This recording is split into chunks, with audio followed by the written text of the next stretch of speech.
Good day and welcome to another episode of BDCraft. I'm Scabbard, and today I'm going to show you how to build a lava lit house in creative mode. It's a little bit different. I've got shaders on and we're going to have a little bit of fun instead of another tutorial video. Okay, so here are the materials that you're going to need. We have some black stained clay, quartz block, black stained glass, white stained glass, some quartz stairs, and you're going to need some lava. They're your basic materials. Without those, you can't build a build. Now, it's about to go down. So I'm just going to make it daytime. Here we go. Now, if I just speed up, and then I'll narrate over, because we don't want to sit here building the whole thing in normal time. Now you want to set out a nice black base at the bottom here with the black stained clay. I did it 11 by 11, and that's a decent size because, like I said, it's lava lit, so you want a practical size that you can light with the lava. On top of this, and one block over the edge, as you can see here, you want to use quartz. Now quartz is the main building block for the building. It's going to be a nice modern look to it. So once you've done the basic outline, just fill it in because that's the floor. Now I put them on the black stained clay because I like the house being elevated. It gives it a nice appeal. Let me just fill this in quickly. Don't trouble building floors, it takes a little while to fill in. It's a good job creative mode is so easy. Right, now from here, you see you got 11. So you can find the central point of the build and just tag it there. Make sure there's 6 either side. Okay, so what we do here is if we just produce this bottom floor, and actually that's one block too high because we want to put lava in, and we want to be able to cover the lava. I'll show you why in a second. Let me just dig out another layer. Okay, so that's all dug out. Now, if you fill that in with black stained clay, hope it's not too dark. The video to see what you're doing, but give it a nice filling. There you go, and that gives you like a black stained clay ditch, and just fill it in with lava and then cover it over with white stained glass. And there you go. You can hardly see it's there, but it's going to give you a really good light source, and when you step over it, it's going to look really cool. Now if we produce the rest of the building, since that's just the floor, you want to go 4 blocks up and produce the whole wall on this side. I mean, obviously you can make any sort of variation of this building you want. This is just how I've been building it. This is the second time I've built this build. I just like the style. It's got a very modern look to it, the black and white contrasting. Okay, so again, we'll do some filling in.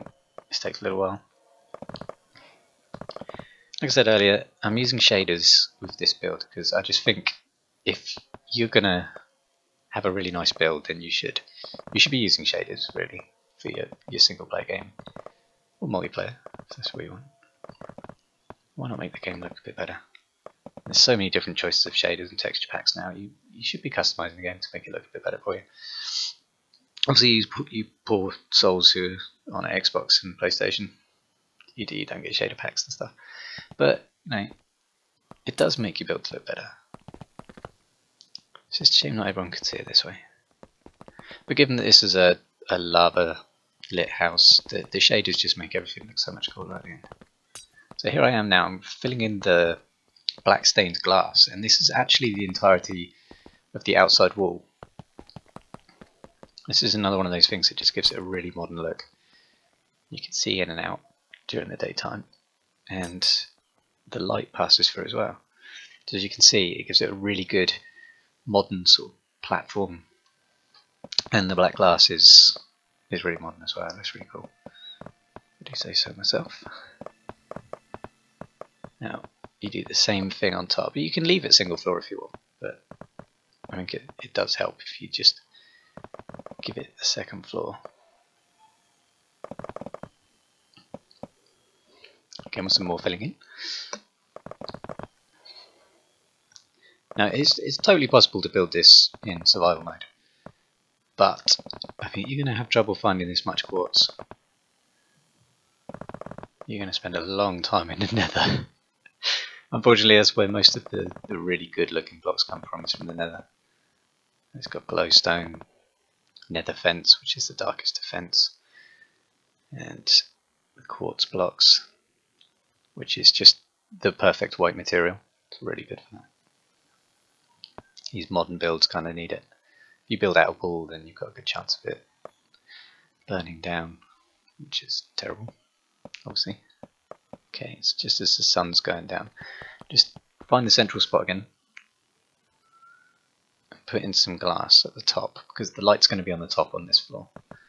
Now, this can be the ceiling. Sorry, this can be the roof section. This is how I'm designing it. I prefer it in the roof. Just set its daytime. There we go. So I prefer having the roof on the second level. As it goes up, it starts to look a bit like a tower block, and it loses some of its appeal.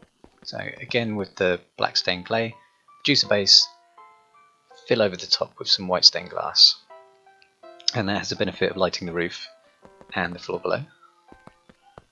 And then fill in the outside walls again with black stained glass. Like I say, you can add a bit of variety to this. You can use different colour glass, different coloured building material, or just ignore the quartz altogether. I just think the white and black just gives it a really modern feel. But this lava lighting can work with any build, as long as you're not using flammable materials. It sits nicely on glass and quartz, but if you're going to start building it with wool, you can have some problems. And just putting some steps in. Now, my common mistake here is putting the steps in, but I'm filling in the glass with block, and there you go. You can't jump up, so make sure that you set the steps at the right level, so that you don't have to jump at the end.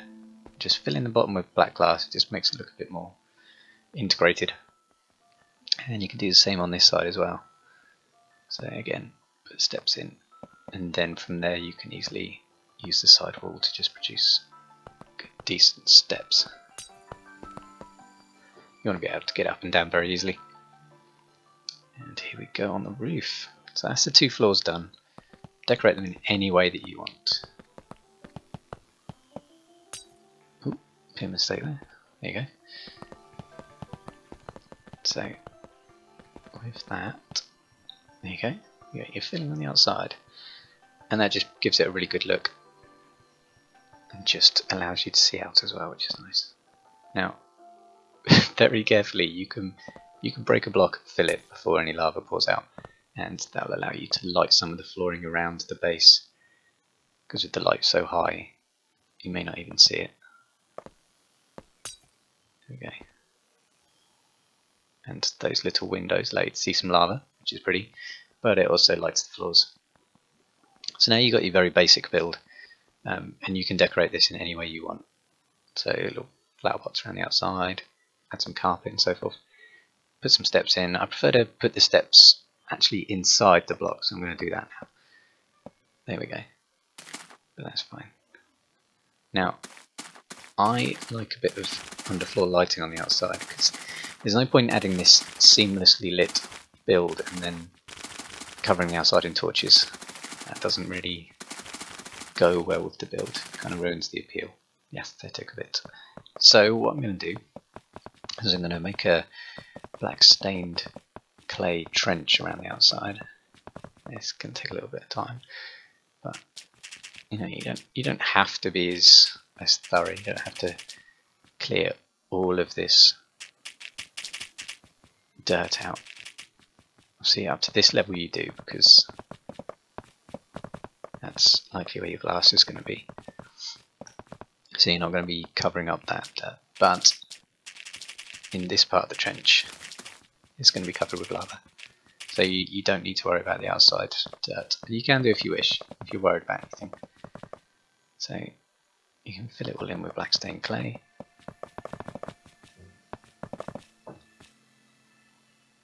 Actually made a bit of a mistake there. I didn't make it deep enough, that's why I deleted that black stained clay. Broke blocks even and made it 1 deeper. And I made a mistake of thinking I need to go deeper, but I don't. So there you go. We'll fill that in.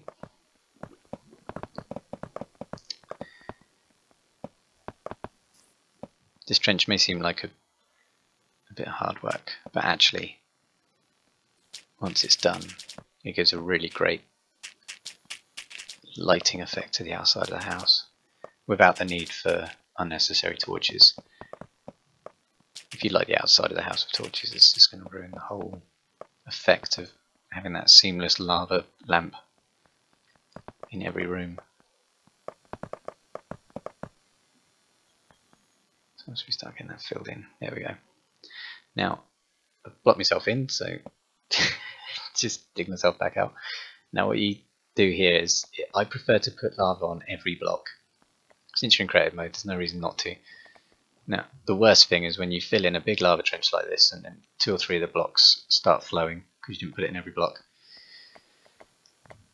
So there we go. You want all the lava to be still. Fill it all in with glass. And like I say, it's appealing because of the colour scheme. They mix together well, so try and keep it throughout. But like I say, if you're going to use different colours elsewhere, then try and use the stained glass colour that you prefer. And look at that. It's really well lit around the base. And on the inside, on every floor. Now, I've never seen anything spawn in a house of this size with this size lamp. That said, it is still possible. So you can add your own lighting if you really wish to, or you can just make the lava pools bigger, and that should light the entirety of the floor without any issues at all. Obviously, you can need a door. So there's plenty of space on the inside, but there's the doors. That one. I'm going to use the darkest door. That's a dark oak door. Find that in the middle. It's hardly visible against the black glass. So, you know, if this plain white floor is too dull for you, then you can always add carpet as well. Just find the carpet. Here we go. No, I'll go for plant pots. Chuck a couple on the outside because you can decorate the outside of the house first. Put your favourite flowers in there. In this case, red tulips. Very pretty. I like that. It's a big S. It doesn't have to be. You can fill in the walls on each side. And like I was saying before, if the lighting on the top isn't enough for you, or on any floor, you can always add these lamps. The daylight sensors on them, you can right click to alternate between night and day for when they turn on. Oh dear, I've got a fire going on, let me cover that. I don't know any fire's breaking out. Hello Witch, hope you're enjoying the show. So you can see these lamps are really, really bright, and they're the redstone lamps. Obviously they need redstone power, but if you just add these daylight sensors, then they work without any alternate power source, which is perfect. And the black colouring in this texture pack is ideal for them as well. They fit in really well with the black stained glass. So as you can see, you can put those lamps in, it doesn't detract at all from the modern look. It's ideal, I think. So if you do get worried, you can put them anywhere. You might have to power them on the inside if you want the night-day sensors to work well. Just go back to daylight and you see that they turn off. Sometimes if they're covered on too many sides, then they don't turn off. It could be the flower pots interfering with those. But you know, you can use them in other places if you want to light them. You don't really need them at the front door. It's just for aesthetics. So on the inside here, like we were saying before, you can always drop in some carpet. Like the red's really nice. It goes well with the black and the whites. So you can pattern it, and I really like the way that the carpet goes around the floor lights. So it gives it some depth, but you should remember you can cover them. And carpet doesn't block light. You can't place them on the ceiling obviously. But yeah, you can cover the lights with carpet and it doesn't affect the light output. So a nice splash of colour looks really good on these. I prefer to make them. But the floors, you know, I like to carpet them. Just remember that you can't put objects on carpet. So if you're going to have a lot of objects in your house, then carpet may not be the way to go. You can sometimes see the outline underneath the object in the colour that your floor is. And that's about it from me. So I hope you enjoyed the video. And I'll be back next time with maybe another tutorial or maybe another build. Enjoy. Bye bye.